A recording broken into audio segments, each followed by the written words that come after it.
Welcome back to Certain Hijinks. This is Jacob, and this is Pocket Monsters Green, and this is another episode of said thing that I'm doing. And you know what? I've decided I am, in fact, going to teach Rage to Firo. Because it gets stabbed from it, it gets a boost. Because Firo's part normal. Firo already has a high attack stat. And I think I like it better than Mirror Move, because Mirror Move sucks. So, Drill Peck, Mirror Move, Fly, Fury Attack. Because Fury Attack, I feel like I can remove with, like, the double-edged TM I have. Or something else. And I never use Mirror Move, because it's not good. It's not good. So I think I'm going to get rid of Mirror Move, and we're going to teach it Rage. Cool. That also saves room in our inventory for later. Bikers, the natural enemy of the Pokemon trainer. It's because they're mean. They're mean to me. It's okay, we're gonna just, like, electrocute them. It's no big deal.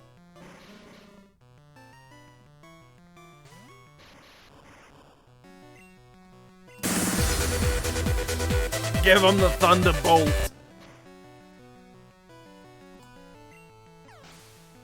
Good. Solid. I approve. Hey, level 35, baby. Speaking of, let's go ahead and see what Rage do. So the way that Rage works is that we use it, we do damage, and then every single time we take damage, it increases our attack stat. So I do that, and it does nothing. They hit me. Rage increases, and then I will continue to use Rage until I am knocked out. So it is just Firo being just so mad and so upset. Could I have just used Drill Peck? Absolutely. But the concept of Rage is way better. We do have to be careful, though, because of how the attack stats go in this game, and after, I think, the 6th one, our attack stat will roll over, and it will be like we are weak baby boys, and it will do no damage. Because the number will roll over. I'm not kidding. The game's that broken. That they did not put, like, a weird, dumb little limiter on it.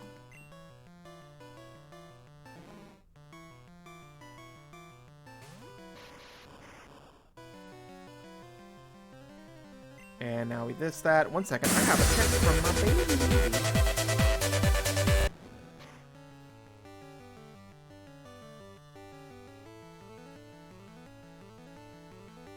1 second.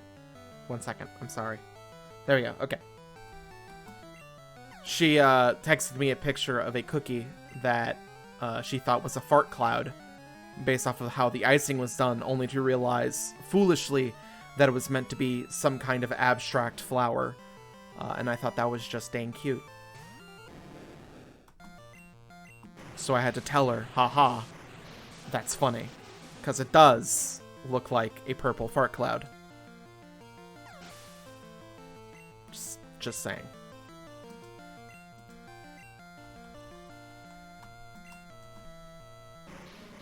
Fart gas! Okay.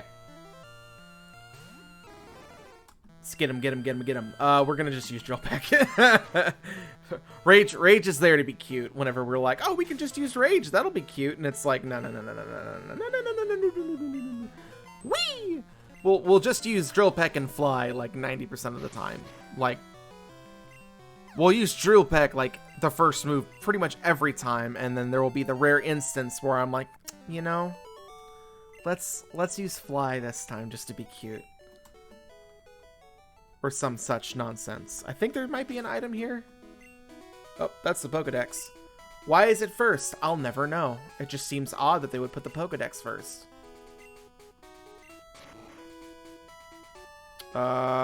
Nope. Nothing.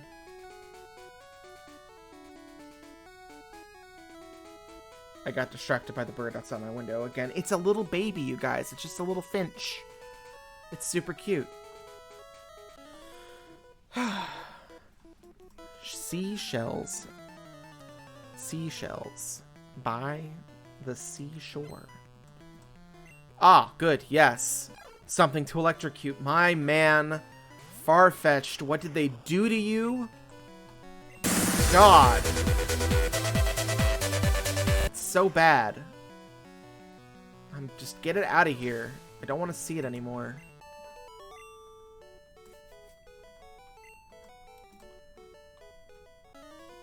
Okay.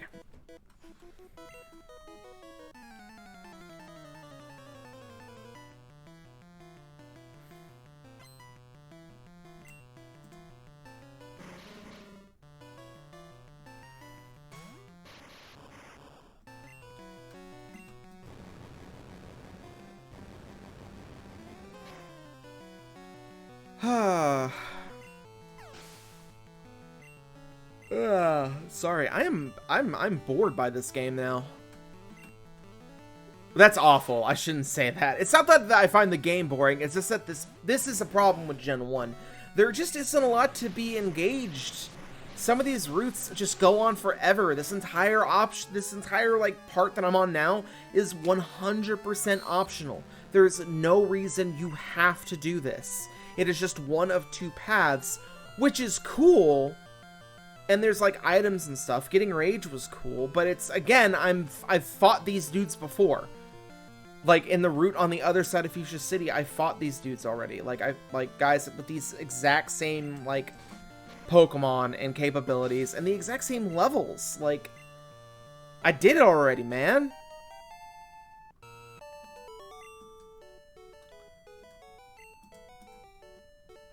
Did I get level 36 on... Why do I do that? No, we are still level 35. Good, because I believe there are still men with birds. Yes, you are a man with a bird.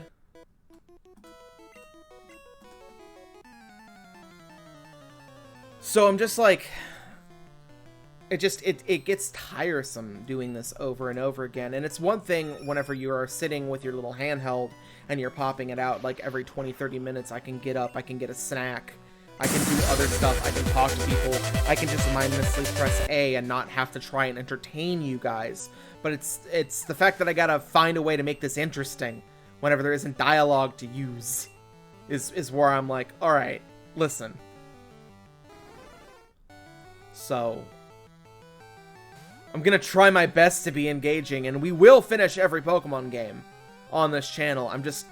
I'm thinking of ways to make it a little bit better. I'm considering streaming, just because then I have an actual audience to talk to. I don't know. Use Body Slam. Oh no, Fury Attack!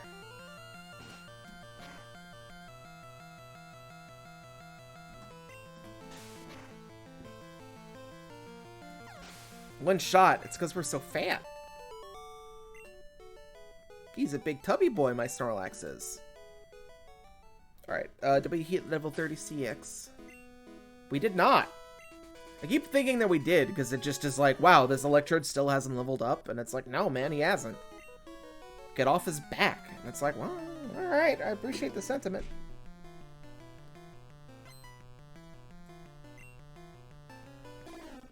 That is a Spearow. Time for the electrocutioning.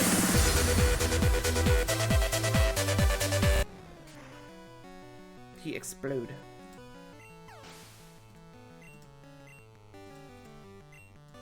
Yes. Let's go to Sandslash next. I know what you're thinking. Why a ground type? Because rock beats bird. Why? I don't know. I'm guessing it's the whole, like, kill two birds with one stone sort of thing, or it's just that, like, what is a thing that like, a thing that flies, what is it going to do whenever you, like, to attack a rock? You know? Like, it gets crushed so easily by just an errant rock. And I'm guessing the real thing whenever it comes to, like, then why are they super effective against ground, is that ground Pokemon don't use, like, rock moves. They use, like, seismic attacks, which only work whenever your foot is on the ground. Which is, like, if they fly, they literally just never touch you. They never touch the ground, they're flying. They just, or they have such high agility that they jump. In the case of, like, Doduo and Dodrio. So, I'm guessing that that's why that is the case. Although I think it's a bit weird and kind of goofy. I want to say there's like a Carbos or something hidden on the other side of this. So now, here is a little fence maze. I was actually a bit of a fool for not getting that guy to come to me because he lets me do a cut through, but it's fine. It's a Pidgey. It's a little gnome. That's a quick attack.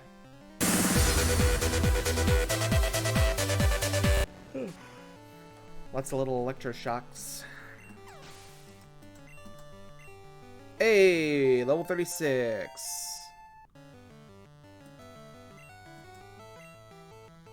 Time for Gyarados.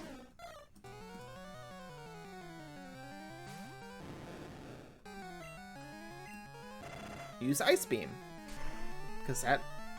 Ice beats Bird, FYI. Ice beats Flying because the bird's wings get frozen over so they can't flap them, so they come crashing down to the ground. Wow, this guy has none of the good birds. He's got the little tiny baby versions, which are not as good. Body Slamu. We're gonna come on and slam. FYI, that is the sole reason I... There we go! That's a bird worth talking about.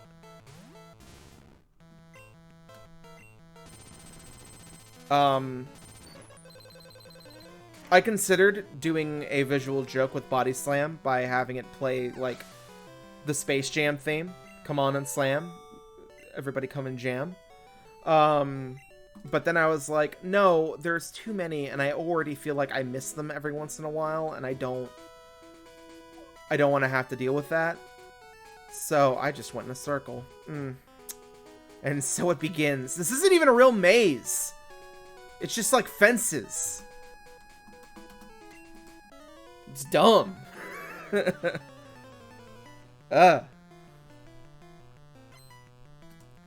This is the second part, by the way. I forgot to put Joe second from the...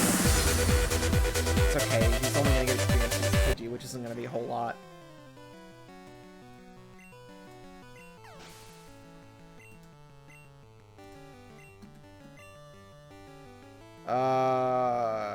Furo's next.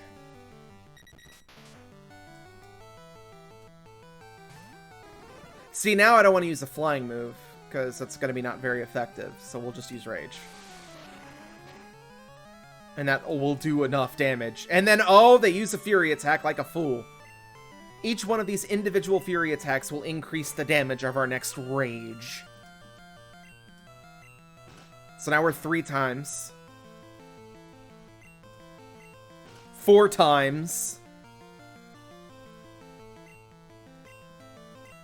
And then we use Rage. And then, whoop! Gone. We do need to use a potion on our board, though. He is becoming weak. Oh, excuse me. Need to readjust.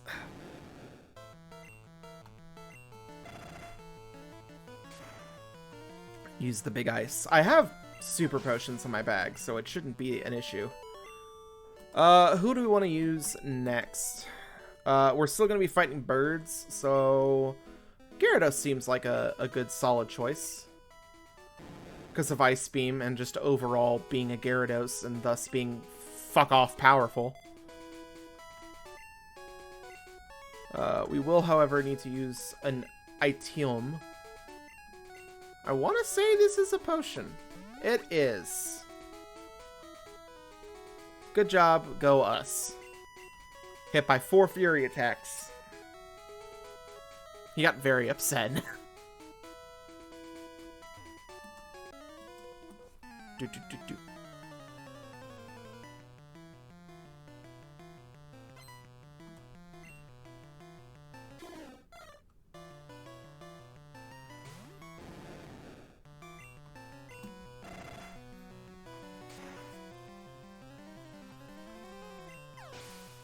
So many birds, you guys.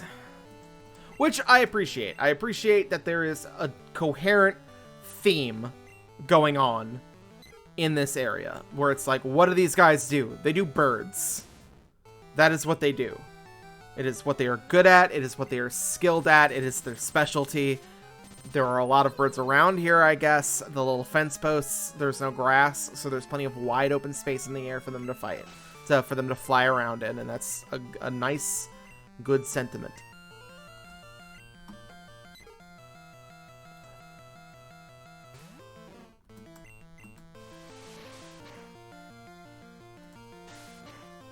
But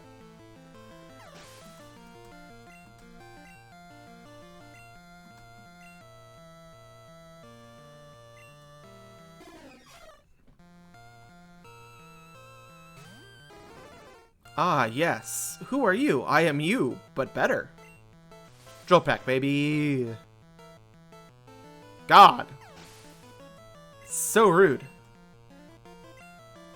And then we'll go back to Gary. To the deep sea fangly fish. We're not going to use Ice Beam on this one. We'll just use Bite. It's a Spearow. Yeah, it'll go down in one shot. We are high enough leveled now that most of our not as good attacks should be enough. Okay. So are we stuck? By me not fighting this guy, are we stuck? No, okay, we go this way. Thank God. I was gonna get all upset. I was about to get mad. Like, I was gonna get mad.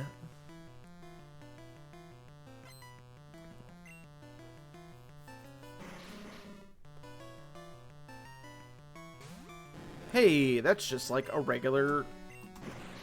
This guy's a biker. He's not a bird boy. I forgot what the name of them are. The bird. I think they're just bird tamers. Is what they call them, which is just like, I think the correct term is falconer. It's like that's like the actual name of the profession is falconer. I've seen falconers perform live if you've ever been to like a Ren fair or like a state fair. Oh, question to anyone who inevitably watches this episode that I've been meaning to ask.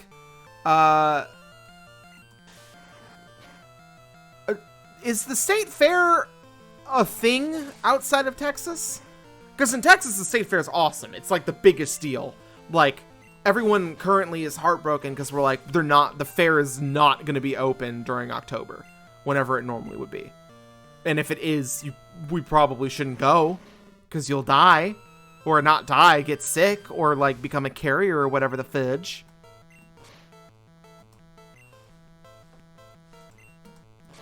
So I'm like, yeah, that reads. And I'm like, oh, man. That sucks. Right? Like, there's no fair. Okay, I guess I need to explain, like, how awesome the State Fair of Texas is to people. Because they probably don't know, because they don't live here, right? So the State Fair of Texas is basically a giant celebration of the great state of Texas and what that entails.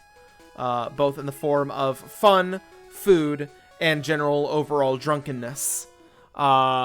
There are rides that are too expensive, games that are rigged, and food that is terrible for you. But oh man, all of that put together, plus the yearly animal auto show and overall, like, enactments that occur, or not enactments, but like entertainments, whether it be musics and shows and the dancing, it just creates this big hokey package that's just the funnest thing. And people come from all over the state to go to the State Fair of Texas. And oh man, people come from outside of the state in order to go to the State Fair of Texas. And oh dude, it's just so great. It's just so fun. It's like, you get to go out, it's like hot, you're hanging out with your friends, you get to go on rides, it's expensive, but like you save up for it beforehand. I don't know, it's just a good, I've got a lot of fond memories. The State Fair was like the first like long, like prolonged time I hung out with my girlfriend, like where it wasn't just over a few hours. It was like, no, we're gonna spend an entire day together, and like all of that entails. And oh, dude, it was so great. It was so worth it. It was such a wonderful time. Oh, and Big Tex. Oh, Big Tex is the best. Big Tex is a giant animatronic Texas man in Dickies jeans and dungarees. He is our kaiju. Like for the city of Dallas, he's the kaiju. Like he's like, that's, should Godzilla invade, Big Tex is the one that will save us. We will do like what the magical twins do and just like lock hands and sing Deep in the Heart of Texas, and that will awaken him. He even, like Godzilla, he even has a burning form because he recently he died at one point. Okay, I believe this is like a hidden stat boosty item. So let me, so it doesn't take up the inventory. We'll give it to Venusaur. No, this is an ether, or like a PP up. Is what this is. I need to put that in storage whenever we get the chance. We'll end up having to take a break after this section of the route in like Vermilion. So we'll do that then.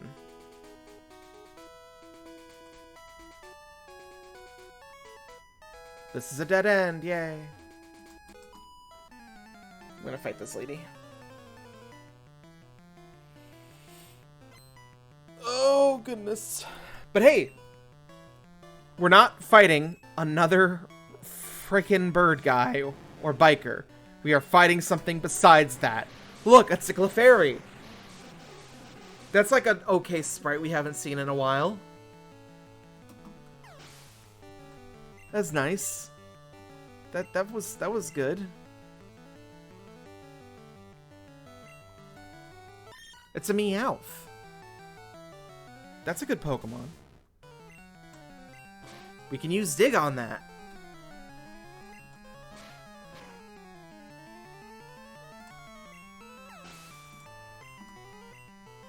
Hey, level 36. Uh-oh. What move does Sandslash learn at level 36? Let us look. We are a ground-type Pokemon. Let's see. At level 36, it learns Swift.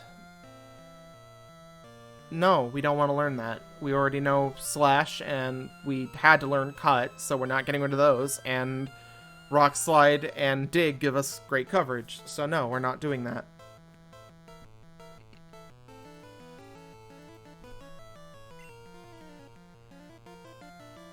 No. Yes. We did not learn Swift. If we didn't have Cut, I would consider it. It's also just, like, it's good that it's a move that never misses, and because it's before the physical special split, that's whenever moves of certain types always use the attack or the special stat. We don't have to worry. Like, on Sandslash, it's not terrible, because it will use his attack stat, which is the only one that's worth having. So that's the first part of the dock back there.